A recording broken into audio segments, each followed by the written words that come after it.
when a maid punched a billionaire to save him. This happened next.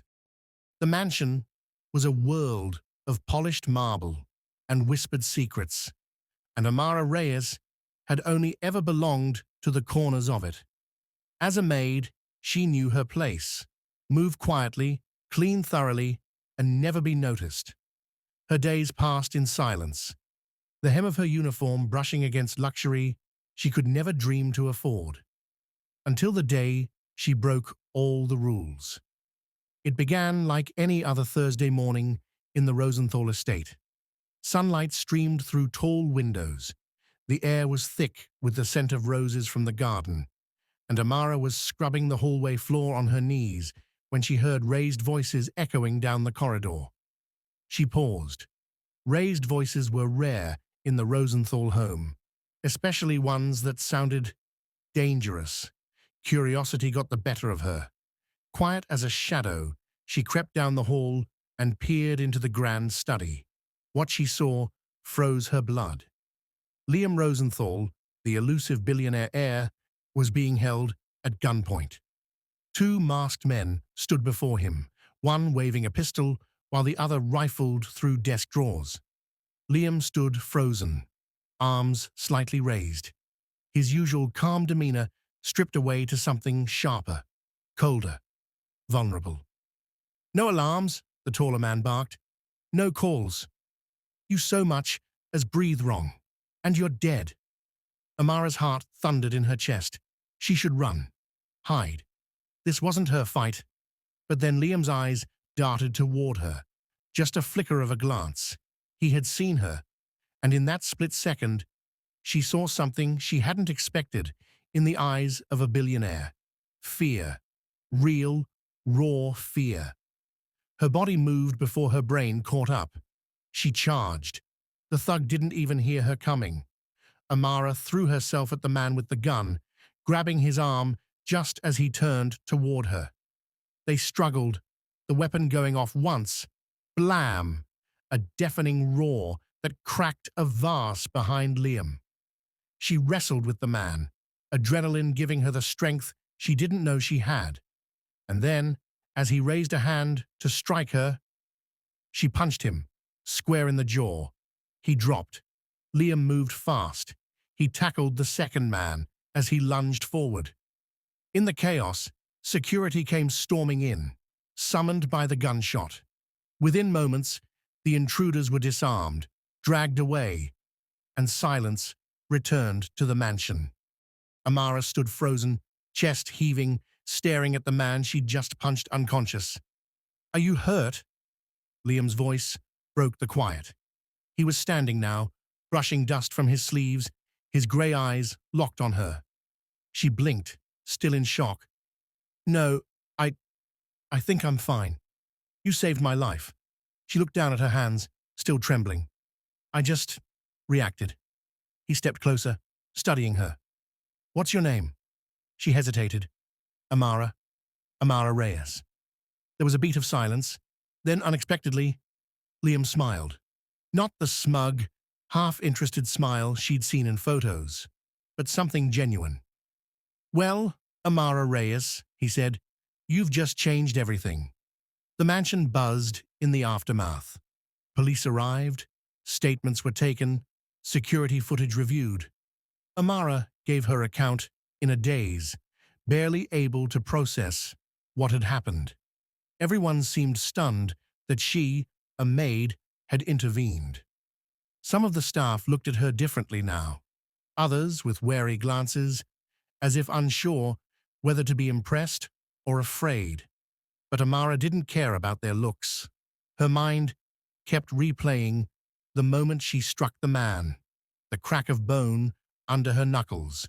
She'd never punched anyone in her life. By the time her shift ended, she was exhausted. She slipped into her modest clothes and headed out the servants' exit, hoping for some peace. But Liam Rosenthal was waiting by the gate. She stopped in her tracks. "Mr. Rosenthal?" He was leaning against a sleek black car, no bodyguards in sight, dressed down in a navy sweater and jeans. The billionaire looked more like a guy you'd see in a coffee shop than someone worth billions. "Call me Liam," he said, straightening. "What are you doing here?" "I figured you might not come back to work tomorrow." "Wanted to talk to you first." Amara raised a brow. "Why wouldn't I come back? You saved my life." "That changes things." His gaze was unreadable. "You risked everything for someone you don't even know." She shrugged. "I didn't think about it. I just acted." "That's what scares me," he murmured, almost to himself. Then louder, "Come with me." Her eyes widened. "Excuse me, I want to offer you something. A new job, no more scrubbing floors. You'll work directly for me." Amara hesitated, thrown completely off balance. "Doing what?" "Being my personal assistant. Travel, meetings, private events, full benefits. Triple what you're earning now." She stared at him. "Why me?" Liam held her gaze. "Because you didn't hesitate, and because I don't trust anyone else right now." The air between them shifted, heavy, with a strange, electric silence. Amara looked at the open car door, then back at Liam. One punch had changed everything, and this, whatever this was, felt like only the beginning.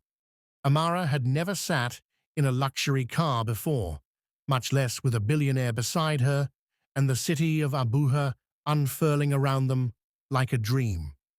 She stared out the tinted window, too overwhelmed to speak, her hands nervously twisting in her lap. The seat beneath her was buttery leather, the air inside crisp with faint notes of Liam Rosenthal's cologne. Something expensive and understated. He hadn't spoken since they left the estate. Just a few glances, his expression unreadable as the driver maneuvered through winding roads. Amara wasn't sure whether she was more shocked by what had happened in the study earlier, or by the fact that she was now in the back seat of his personal car. Finally, Liam broke the silence. "You're not the kind of person who likes attention, are you?" She blinked, startled. What? You've been quiet ever since the police left. Most people would be bragging about what you did, posting it online, soaking up the fame." He glanced at her. "But you didn't even want a thank you." "I didn't do it for attention," Amara replied. "You were in danger." "I just reacted." "That's the second time you've said that." Liam smiled faintly. "You really don't think you're special, do you?" Amara looked down at her hands. "I clean floors for a living. Nothing about me is special. You punched a man to protect me. That makes you one of the most extraordinary people I've met." Her cheeks flushed with heat. No one had ever said anything like that to her, and definitely not a man like him. "Where are we going?" she asked, trying to shift the conversation. "To my penthouse downtown. I thought we could talk somewhere private." "Your penthouse?" she echoed, alarmed. "That's not appropriate." "Why not?" he asked. "I'm a maid." "You're a billionaire. This feels weird." Liam tilted his head, studying her. "You're not my maid anymore." That stunned her into silence. The reality of what was happening pressed in on her all over again. She had thrown a punch, and now she was being swept into a world she didn't belong to. None of it made sense. "I still don't understand," she said quietly. "Why me? You have assistants, security people you trust." "I don't trust anyone anymore," Liam said, his voice suddenly colder. "Those men got inside my house. Past all my systems, past all my guards. That doesn't happen by accident. Someone helped them." Amara's eyes widened. "You think someone on the inside set you up?" "I know they did." Her breath caught. He turned to face her fully. "That's why I need someone with no connection to my inner circle. Someone honest. Someone brave enough to throw a punch when it counts." "I don't know anything about your business," she said, panic bubbling inside her. I'm not qualified to be an assistant. I've never even used a spreadsheet. Liam actually laughed. I don't need you to manage my calendar, Amara. I need someone I can trust to watch my back, be my eyes and ears. That's the job I'm offering. So I'd be... She struggled for the word. Like a bodyguard? Not quite, he said. You won't be fighting anyone. Hopefully, but you'd be by my side, observing, helping me figure out who wants me gone, and why. She stared at him. This is insane. He leaned closer, his voice low. The world I live in, Amara, isn't built on sense. It's built on power, secrets, and people who'll do anything to get more of both.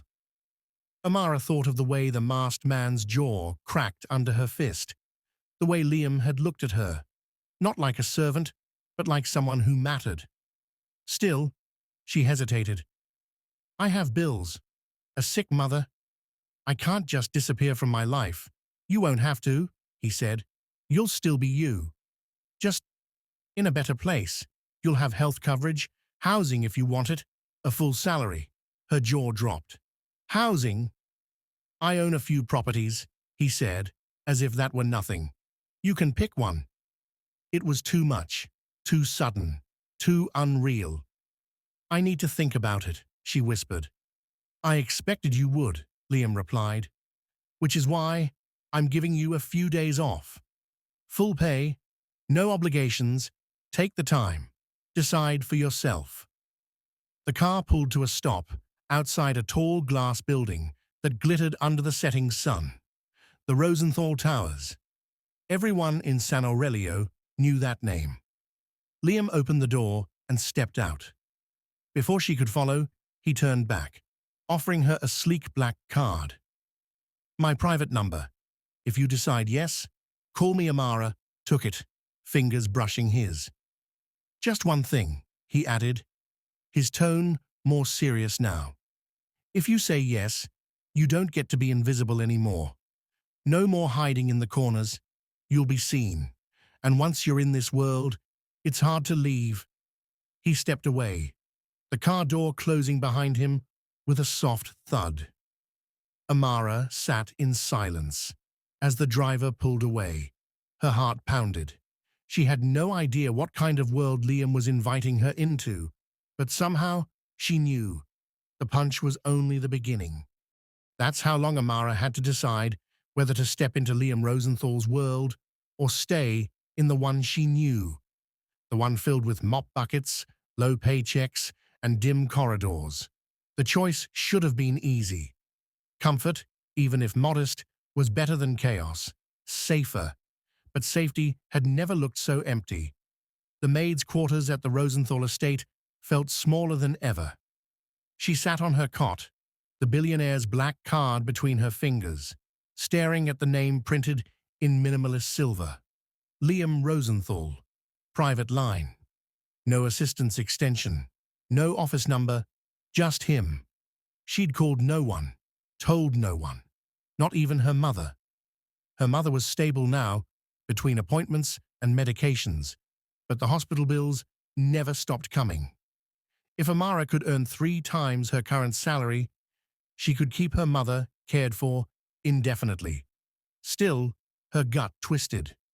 What if this was all a game to him? What if she was just the latest fascination to a man who had never been told no? On the morning of the 4th day, she woke up before dawn. She bathed, dressed in her plainest clothes, and tucked the black card into her jacket pocket. Her hands trembled as she reached for her phone. She took a deep breath, then dialed 2 rings, then Amara. His voice was clear, awake, and warm in a way that unnerved her. I'll do it, she said. No pause, no surprise. Good. Where do I go? Wait where you are, Liam said. I'll come to you. She stared at the phone after he hung up. 10 minutes later, a sleek grey car pulled up outside the back gate of the mansion. Not a limo, just discreet, like everything Liam did. Amara stepped inside. No questions were asked. The car took her not to the Rosenthal estate, but to an entirely different part of the city, an underground parking structure beneath a nondescript high-rise. Inside, an elevator was already waiting, its brass-trimmed doors sliding open as soon as they approached. She stepped in alone. No buttons, no floor numbers, only a small fingerprint scanner on the panel. It glowed blue. Touch to continue. Hesitating, Amara pressed her thumb against it. A soft beep. Then the elevator moved. Her stomach lurched as the floor dropped beneath her, fast but smooth. 30 seconds later, the doors slid open with a soft ding. She stepped into another world. The penthouse was massive, all glass and black marble, with a view of the entire city wrapped around it like a living painting. The sunlight poured in, catching reflections in places Amara had never imagined light could reach. And in the center of it all stood Liam Rosenthal. No suit, no tie, just a black t-shirt and tailored pants, barefoot, with a mug of coffee in hand. "You're early," he said, smiling. "You said you'd come to me. I figured you'd make the call today." "How?" "Because people like you don't hesitate forever." He gestured toward the living area. "Sit." She sat on the edge of a long leather couch, unsure what to do with her hands. Liam handed her a small folder. She opened it. Inside, a contract, her name already printed, a non-disclosure agreement, and a formal job offer.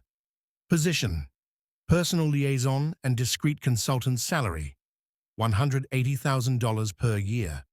Housing: optional, 2-bedroom suite in Rosenthal Tower. Health, vision, and dental benefits. Travel allowance, bonus structure. Term: indefinite, at will. Her fingers trembled. "This is real?" she asked. "Yes, and you can still walk away." Amara looked up. "You keep saying that, but I don't think you believe I will." Liam shrugged. "If you do, I'll respect it. But if you stay, you need to understand something." He set down his coffee, sat across from her, and his tone turned sharp. "There are people trying to kill me, Amara. Not because of who I am, but because of what I own. Rosenthal Tech is being hunted. I don't know who's behind it yet, but it's not just about money. It's about control." She stared at him. "Then why me?" "Because you have no connection to this world, no ties, no motive to betray me. You walked into that room and saved me, not for a reward, but because it was right. And now you want me to help you find out who's trying to destroy you. I want you to be my shadow, my eyes where I can't be. I'll give you everything: tools, access, protection. And in return, you give me your loyalty." There it was. The cost: not money, not work. Loyalty. Amara looked at the contract again. Her signature would be a step into the lion's den. A life of danger, yes, but maybe also purpose, freedom, and something else she couldn't name when she looked into Liam's eyes. She signed. Hours later, she was escorted to her new residence, a 2-bedroom suite on the 40th floor of Rosenthal Tower. It had floor-to-ceiling windows, its own kitchen, and a security panel that required both fingerprint and voice access. She was no longer invisible. Later that night, Liam called her. "You start tomorrow," he said. "Wear something sharp." "For what?" "We're going to a gala." "Already?" "There's someone there who knows more than they're letting on." Amara stood at the window, looking down at the glittering city. The game had begun. And this time, she wasn't cleaning up after it. She was in it. Amara had never worn anything worth more than her monthly salary. But the black dress, laid out for her in the Rosenthal Tower suite, delivered in a sealed garment bag with a handwritten note from Liam, was couture. The note read, "No uniforms, No fear. You're not a maid anymore. She touched the fabric as though it might vanish. Smooth, sculpted, backless. It fit like it was made for her. Alongside it, a pair of heels, a thin silver clutch, and a necklace with a single perfect diamond. She'd never owned real jewelry. Now she was expected to wear one around her neck like it meant nothing. She looked at herself in the mirror. Same Amara, same wide eyes, same hair tied back too tight, but dressed like a woman who belonged in the spotlight. And for the first time in her life, that spotlight was aimed directly at her. At precisely 6 p.m., a knock came at the suite door. She opened it to find Liam. Not in one of his corporate suits, but in a sleek tuxedo, sharp and almost impossibly confident. The kind of man who turned heads without even trying. His eyes scanned her once, just once, but in that glance, she felt it. "Not bad," he said, lips twitching into a smirk. "You almost look like you belong." Amara arched a brow. "Almost? You'll fit in perfectly." The gala was hosted at the Abuja Museum of Modern Art, one of the city's most prestigious venues. Crystal chandeliers hung from a domed ceiling above towering sculptures. The guests sparkled. Billionaires, politicians, media moguls. Champagne flowed, cameras flashed, but Liam wasn't here to be seen. He leaned toward her as they entered, whispering into her ear, "Keep your eyes on the woman in the red dress. Helena Dubois, art curator. She's more than she seems. Why? She's been moving large sums of money between offshore accounts. We tracked one of them back to the shell company that hired the two men who broke into my estate." Amara stiffened. "You think she was behind the attack?" "I think she knows who is." They entered the ballroom. Immediately people flocked to Liam. Smiles, handshakes, forced laughs. Amara stayed at his side, quiet but alert, pretending to be just another beautiful woman in a stunning dress. Invisible again, but by design this time. Helena Dubois was hard to miss. A woman in her late 40s, statuesque, draped in crimson silk. She glided through the room like she owned it, sipping wine as if it were blood. Her eyes were sharp, too sharp. When she noticed Liam, her smile didn't falter, but her posture changed, subtly. Liam approached with ease, Amara trailing close behind. "Helena," he said smoothly, "you look dangerous tonight." "Don't I always?" she replied with a purr. "And you've brought someone new." "This is Amara." My assistant Amara extended a hand. Helena took it, her grip surprisingly strong. "Lovely," she said, voice smooth as satin. "A brave choice, bringing someone so untested into a room full of predators." "She handles herself well," Liam said, glancing at Amara. "Does she?" Helena's eyes didn't leave her. "Tell me, dear, how do you find our world so far?" Amara met her gaze. "Exhausting. But the view is decent." Helena's smile tightened just a fraction. Liam cut in, smoothly changing the subject. "I heard there's a private showing of the new Rothko piece tonight." Helena nodded. "In the restricted gallery.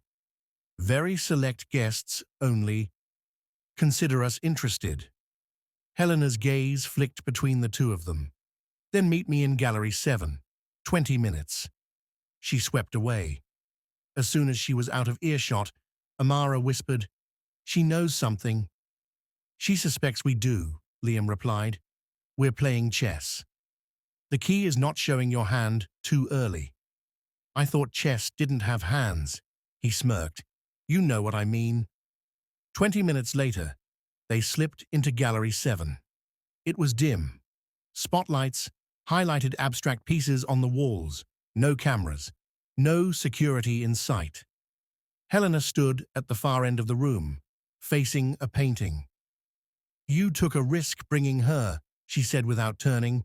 She's either very loyal or very stupid. I'm counting on the first, Liam said. Helena turned slowly, eyes gleaming. The world is changing, Liam. Your company is too powerful, too independent. People don't like when you stop playing by their rules. Who are the people, Helena? He asked quietly. She looked at Amara. She shouldn't hear this. She's already involved. Helena sighed. Then tell your watchdog not to flinch. Before Amara could react, Helena tossed something at her. Instinct took over. Amara caught it. It was a flash drive. Everything I've gathered, Helena said. Emails, names, money trails. They'll kill me if they know I gave this to you. Amara clutched the drive. Why help us? Because I'm tired of being afraid. And because they crossed a line. Who? Liam pressed. Helena hesitated. Then, the consortium. Liam paled, just slightly. But before he could ask more, bang. The sound of glass shattering from the main ballroom. Screams followed. Security burst into motion. Liam grabbed Amara's hand. We have to go. Now, as they fled into the service hallways, Amara's heart pounded. Not from the gunshot, but from the realization that the real game had just begun, and she was already too deep to turn back.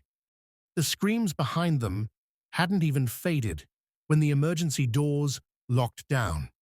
Alarms didn't blare. This was the kind of place too elite for sirens, but the lights dimmed and steel security shutters began to drop over the glass windows. Keep moving, Liam said, pulling Amara behind him down a narrow hallway. She clutched the flash drive in her hand like it might dissolve if she let go. They rounded a corner into a staff corridor, lined with crates of artwork and rolling carts draped in velvet. Somewhere above, the sound of footsteps thundered. Security? Or something worse? Amara's breath caught. Do they know we have it? They will soon. Liam's voice was tight. That wasn't random. That gunshot, it was a message. Someone saw Helena talking to us. We need to get her. She's gone, he said flatly. Amara stopped cold. You mean? I mean she knew the risk, Liam said, and she bought us time. Amara's throat clenched. Helena had been cryptic. Yes, but brave. Smart. She hadn't deserved whatever happened to her in those few minutes after the flash drive changed hands. Liam pushed open a side door and led her into a freight elevator. He pressed a key card to a hidden scanner and entered a code. The elevator groaned, then began descending. Where are we going? Amara asked. Somewhere safer. Define safe in your world, Liam, because it's starting to feel like a myth. He didn't answer. The elevator opened into a private underground garage, lit with soft yellow fluorescence. Only 3 vehicles stood there. A matte black SUV, a vintage motorcycle, and something sleek and silver that looked like it belonged in a Bond movie. Liam led her to the SUV, opened the passenger door, and handed her a sleek black device. Put the flash drive in here. She slid the USB into the slot.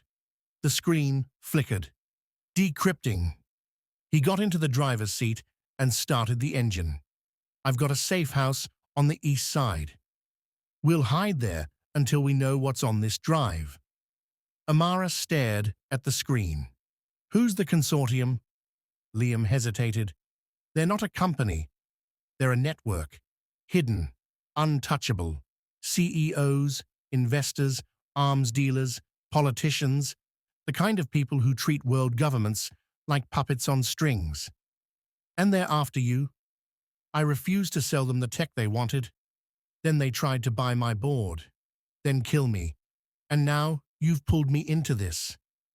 He looked at her then, really looked. You could have walked away that day in the study, but you didn't. I was trying to help someone in danger, not get tangled in global conspiracies. You still can walk, he said quietly. Amara stared at him, pulse pounding. Do you want me to? She asked. No, he admitted. But if you're going to stay, you need to understand the stakes. This isn't just about protecting me anymore. If the consortium knows you have that drive, you're a target now too. The screen chimed. Decryption complete. Liam pulled over into an abandoned lot and killed the headlights. They both leaned in toward the small display. A list of names filled the screen, hundreds of them. Amara's eyes scanned them quickly. Most meant nothing. Some sent chills through her. High-ranking military officials, CEOs, 2 current senators, even a journalist she recognized from a recent exposé. Then a name jumped out at her. Cameron Volkov, Vice Chairman, Rosenthal Tech. Amara's blood ran cold. He's one of yours. Liam leaned closer, his jaw tensed. I suspected as much.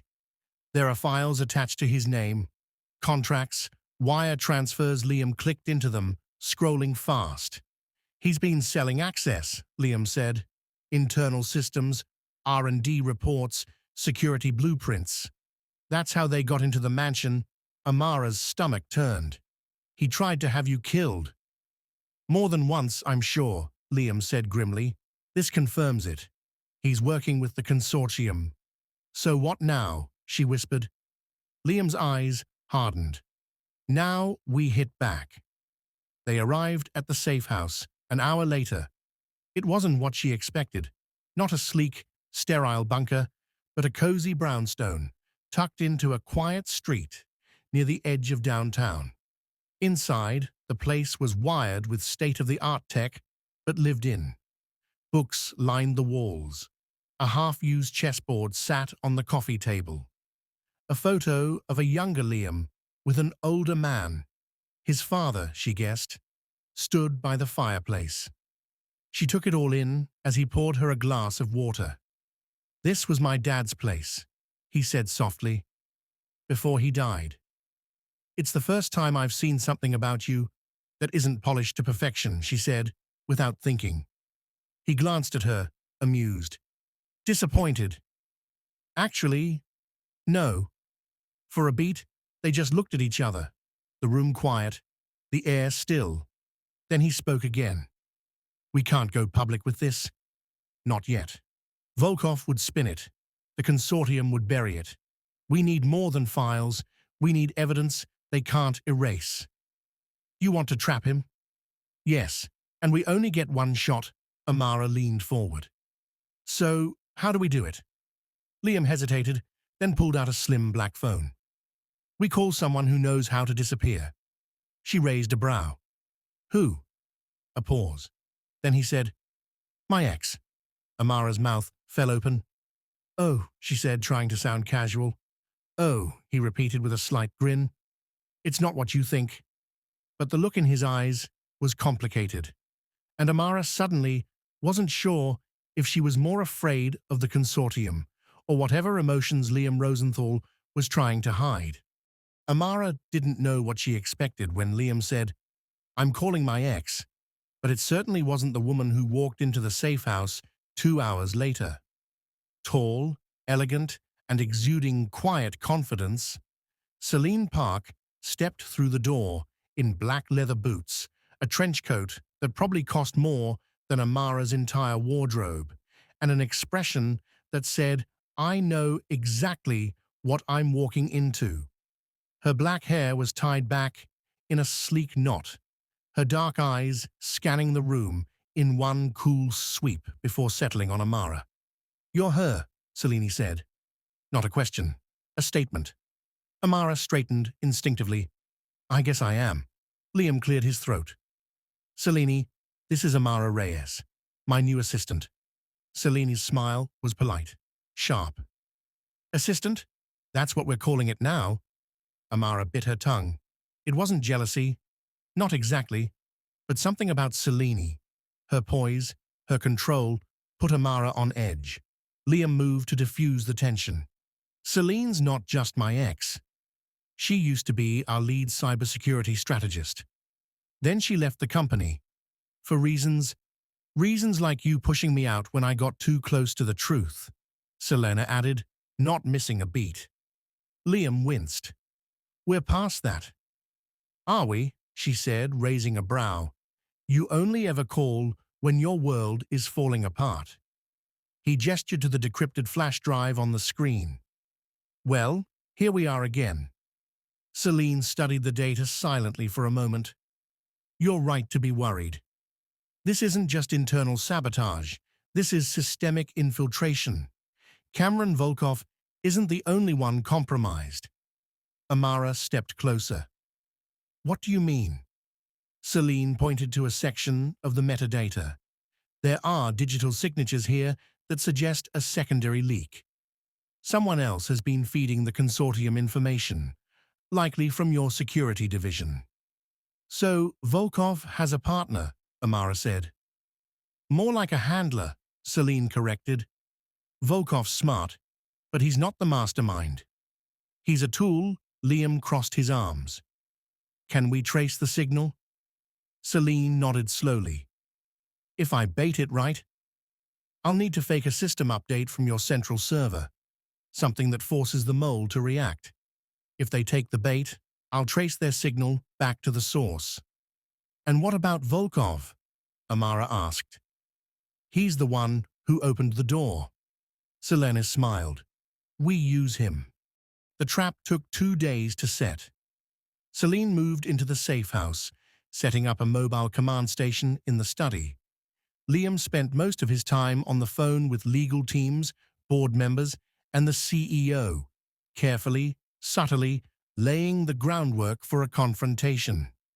Amara floated between them, learning more than she ever thought she could about corporate espionage, high-level deception, and how easily the powerful destroyed each other.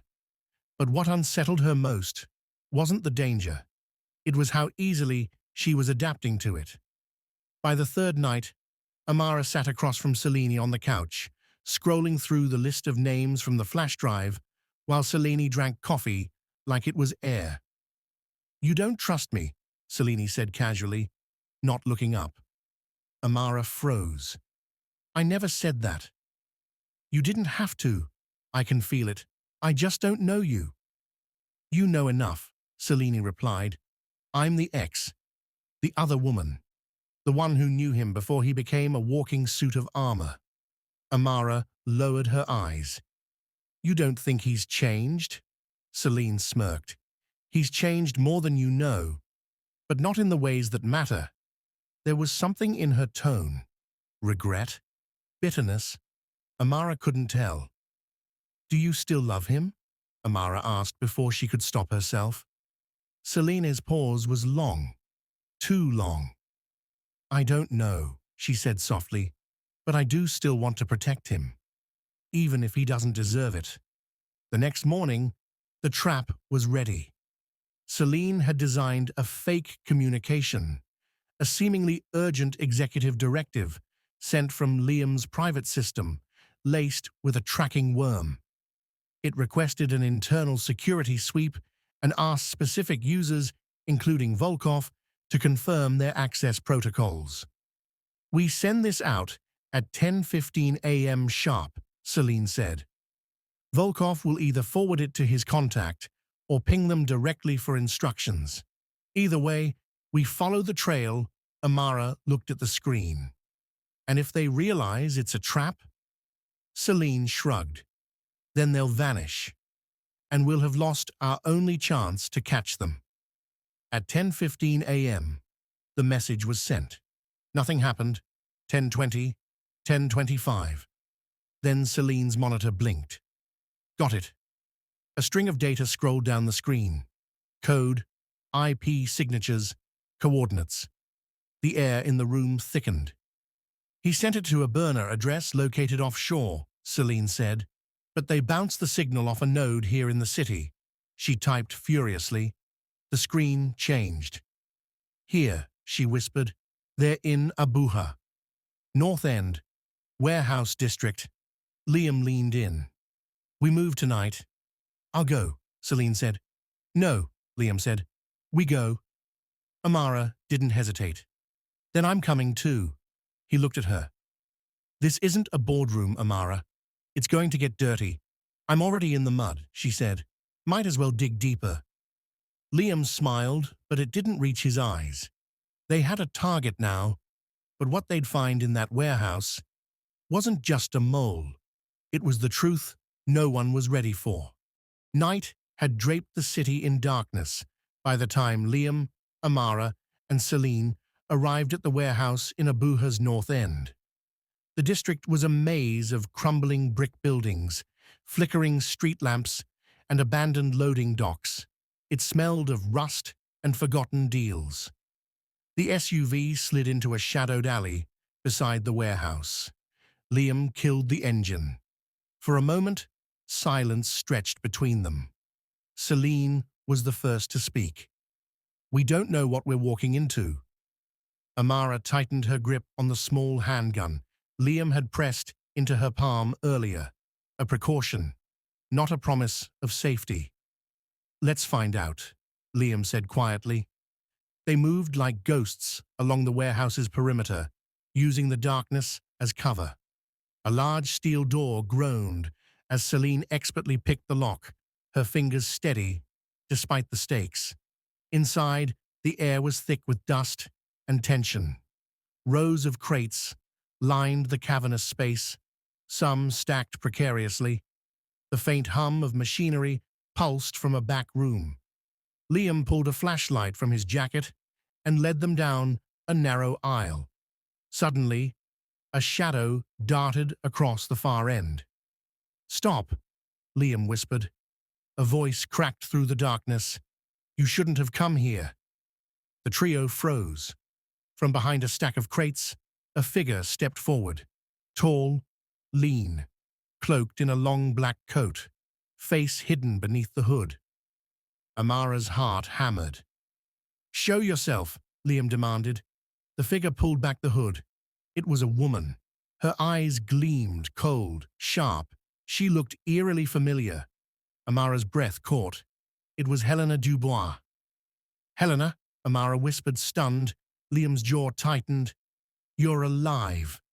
Helena's lips curved into a bitter smile. Did you really think I'd fall without a fight? Celine stepped forward. You disappeared after the gala. We thought you were dead. Helena's gaze flicked to the flash drive in Amara's hand. That was the plan. But the consortium isn't done with me yet. And neither are you. Amara swallowed hard. What's going on? Helena's eyes softened, just for a second. I never wanted to be your enemy, she said. I was trying to protect something bigger, something that could bring down the consortium, but to do that, I had to disappear and let everyone believe I was dead. Liam frowned. Why not tell us? Because I couldn't risk the information falling into the wrong hands, Helena said. Volkov is just a pawn. The real mastermind is closer than you think. Celine stepped beside Liam. We've traced signals, financial flows. Someone inside Rosenthal Tech has been selling secrets for years. Helena nodded. And it's not just corporate espionage. It's betrayal. At the highest level, Amara felt the weight of it all. The danger, the lies, the fragile trust between them. Who? She asked. Helena's gaze locked onto Liam. You know, she said softly. Liam's eyes darkened. My father's death wasn't an accident. Helena's voice dropped. The consortium wanted him out of the way, and they wanted you to inherit a company weakened by betrayal. Amara felt the room spin. Your family's legacy, Helena said, was built on secrets, and now those secrets are the key to bringing the consortium down. Liam clenched his fists. Then we finish this. Tonight, suddenly, the warehouse doors burst open. Masked men flooded inside, guns raised. Ambush, Celine hissed. They dove for cover. Gunfire echoed. Amara's heart pounded as she fired a shot, feeling the rush of adrenaline. Liam shielded her as they moved toward an emergency exit. "Go!" he shouted. Helena stayed behind, covering their retreat. As they escaped into the night, Amara glanced back. Helena was surrounded, but fighting fiercely. "She's buying us time," Liam said grimly. Amara nodded, breathless. The war had just begun. Outside, the night air hit hard. Celine checked the flash drive, heart racing. "We have enough evidence now," she said, "but we need to act fast." Liam looked at Amara. "You were right. This isn't just business. It's personal." Amara met his gaze, steady. "I'm in this with you." Liam gave a faint smile. "And you'll need to be." The city slept unaware of the storm gathering beneath its glittering surface, and Amara, once just a maid, was now at the eye of it. The sun hadn't yet risen when Liam, Amara, and Celine regrouped at the safe house. Exhaustion weighed on their limbs, but adrenaline kept their minds sharp. The warehouse fight was a brutal reminder. The consortium wouldn't stop until every threat was extinguished. Celine quickly connected her laptop to the flash drive, downloading the incriminating files onto the encrypted server. Names, transactions, communications, enough to bring down a small empire. Liam paced, his jaw clenched. "Volkov's next board meeting is tomorrow morning. If we go public with this, he'll be exposed, and the consortium will retaliate." Amara, still clutching the handgun, felt the gravity settle deeper in her bones. "We need a plan. One that hits them where it hurts, without exposing ourselves too soon." Liam nodded. "A surgical strike. I've already called a few trusted allies, legal teams, journalists who can't be bought. The truth needs to leak carefully, like a controlled explosion." That night, Amara sat alone by the window, watching the city skyline. She thought back to the day she punched Liam Rosenthal, a moment that had changed everything, from poor maid to reluctant ally to now a key player in a high-stakes battle for justice. Her phone buzzed. A message from Liam. "Get some rest. Tomorrow is the beginning." She smiled faintly. Morning broke with a flurry of activity. Liam strode into the boardroom where the Rosenthal Tech Board meeting was underway. Cameras were already gathering, sensing something big. Volkov sat at the head, smug and confident, unaware of the storm about to crash. Liam took the floor.